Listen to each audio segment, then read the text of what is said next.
జీవితంలో సుఖం అంటే రెండే మాటలు గుర్తుపెట్టుకోండి.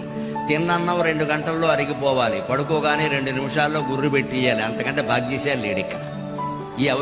ఈ అధికారం అందరికీ ఉందా? ఈ అర్హత మనకి దొల్లి దొల్లి దొల్లి తెల్లవార్లు దొల్లిని నిద్ర పట్టలేదు. ఇక్కడ అక్రమంగా సంపాదించాం, అక్రమ సంబంధాలు పెట్టుకున్నాం. నిద్ర ఎలా పడుతుంది ఇక్కడ?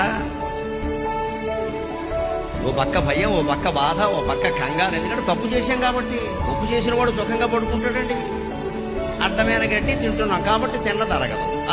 వేళకింత అని పొద్దున్న 8:30కి ఇంత 4 ఇడ్లీలు అల్పాహారం, మధ్యాహ్నం 12:30కి భోజనం, 4:30కి ఏదో ఇంత కాస్త టీ, దాని కింద ఏదో జంతికలో కరకర పరపర నవిలేసి రాత్రి 8:30కి మళ్ళీ శుభ్రంగా వేపుడు చారు వేసుకుని భోజనం చేసి పడుకుంటే సుఖంగా ఉంటుంది జీవితం అంతా. 4 అవర్స్ గ్యాప్. తిన్నదానికి 4 గంటలు తేడా ఉండాలని గుర్తుపెట్టుకోండి. 4 గంటలు విరామం, మధ్యలో ఏది తినకూడదు, ఆపేయాలి. 8:30కి తిన్నాము అంటే మళ్ళీ 12:30, మళ్ళీ 4:30, మళ్ళీ రాత్రి 8:30. కొన్ని ఓ పావు గంట అటు ఇటు అయినా పర్వాలేదు, మొత్తం టైం టేబుల్ మారిపోకూడదు ఇక్కడ.